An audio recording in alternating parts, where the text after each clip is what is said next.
Bismillahirrahmanirrahim. Assalamualaikum warahmatullahi wabarakatuh.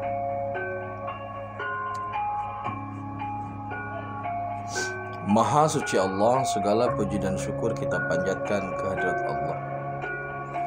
Semoga kita selalu dalam bimbingan rahmat dan ridha Allah Subhanahu wa ta'ala. Subhanallah walhamdulillah, astagfirullah wa Allah akbar.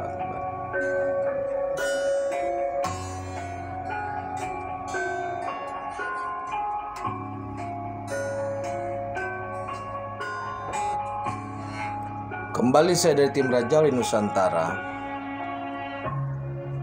Kali ini kita akan membahas terkait dengan kolam susu.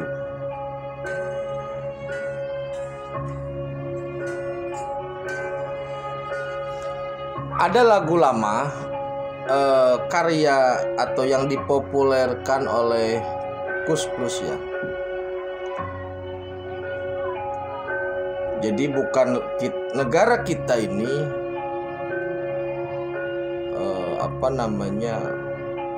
seperti negara yang sangat indah.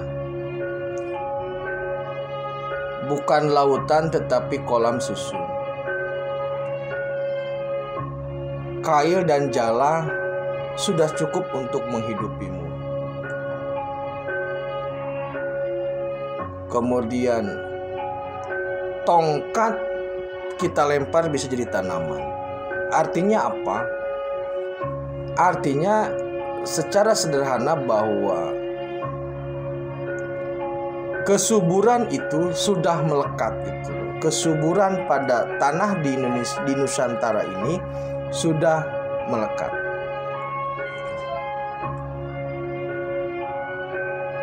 Kemudian kenapa belum sejahtera belum sejahtera seperti apa yang diidamkan, seperti apa yang diidealkan oleh banyak tokoh, banyak sepuh, banyak lagu kan? Kenapa kolam susu ini masih sangat terbatas dan itu pun pahit? Apakah susunya basi?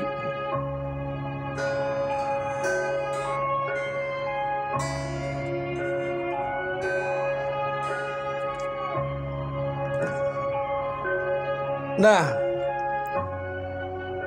ternyata saudaraku, masalah kolam susu ini memang agak risih untuk dibicarakan. Apalagi kita pisah antara kolam dengan susu. Tapi kita gabungkanlah. Yang pertama memang kenapa di negara kita ini begitu kesejahteraan itu agak sulit atau belum mencapai titik ideal. Itu karena menurut saya karena keberkahan yang tidak diberikan secara maksimal. Kenapa Allah tidak menurunkan berkah secara maksimal? Mungkin Gusti punya alasan yang lain atau punya alasan lah pasti. Tuh. Kemudian yang kedua, kolam susu yang kita miliki ini ternyata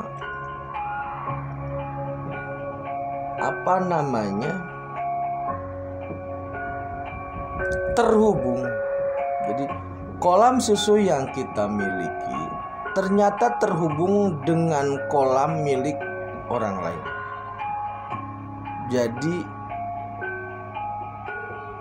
ada orang-orang atau ada pihak-pihak yang memanfaatkan kolam susu yang kita miliki tanpa sepengetahuan atau mungkin tanpa kita sadari, sehingga mereka bisa begitu bebas menikmati susu yang kita miliki.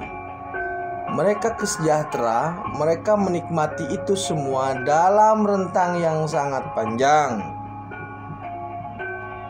Akhirnya negara kita Nusantara yang tersisa hanya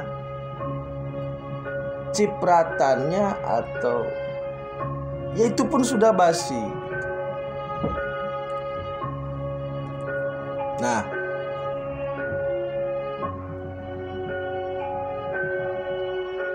sudah kita ketahui bahwa ketidakadilan ekonomi ini menjadi faktor,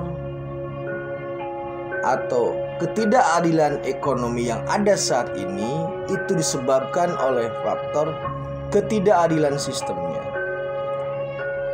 Selama ini kita dibodohi, atau mungkin memang karena tidak tahu bahwa kolam susu bawah itu adalah milik kita, yang secara arogan digondol ke sana, kemudian dinikmati dengan pesta pora di sana, dan membiarkan pemiliknya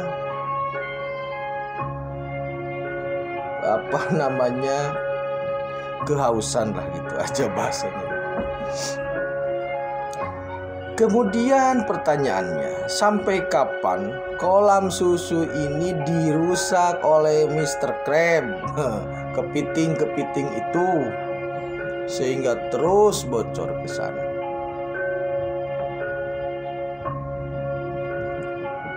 Nah,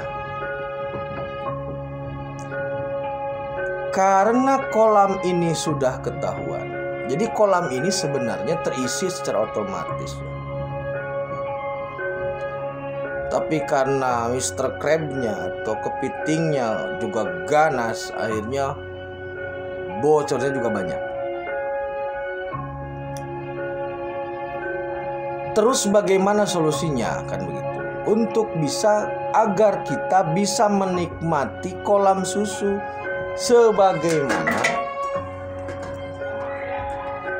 sebagaimana yang diidealkan oleh Kus Plus. Banyak lagu-lagu yang mengidealkan tanah kita, itu sangat banyak. Nah, caranya ternyata begini, saudaraku.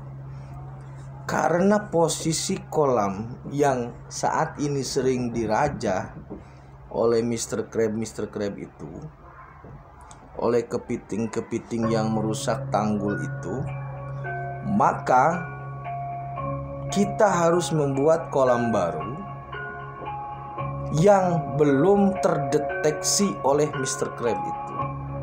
Karena kepiting-kepiting ini nanti kalau ketahuan pasti menggasak juga.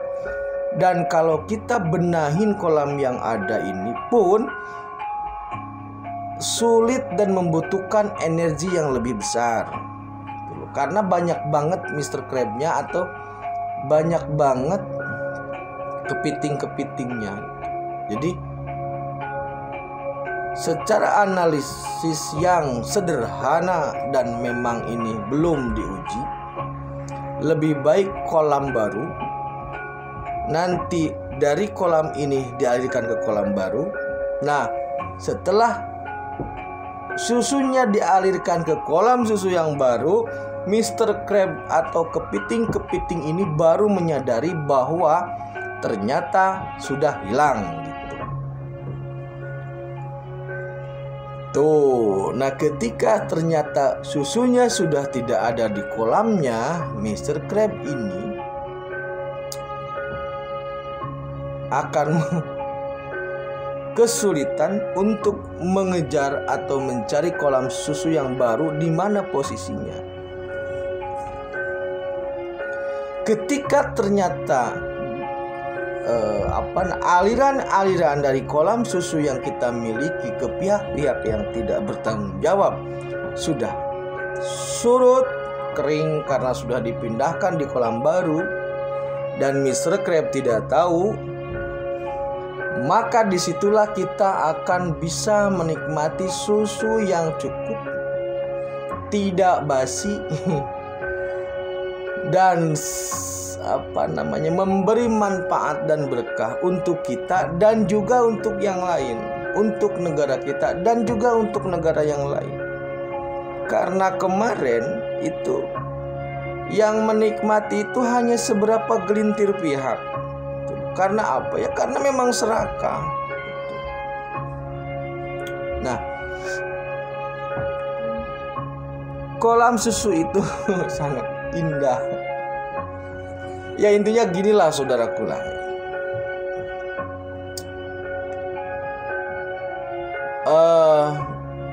Sudah waktunya, sudah momentumnya Nusantara menikmati apa yang Allah berikan. Tetapi itu pun tidak gratis. Kita harus untuk bisa menerima berkah ini, kita juga harus menata diri, menata tauhid, merapikan ibadah, agar ketika berkah ini turun, kita menjadi bagian yang terberkahi gitu. Itu saudaraku. Dan ini momentumnya memang kolam susu. Terima kasih. Tetap tingkatkan iman dan amal soleh. Akhirul kalam. Assalamualaikum warahmatullahi wabarakatuh.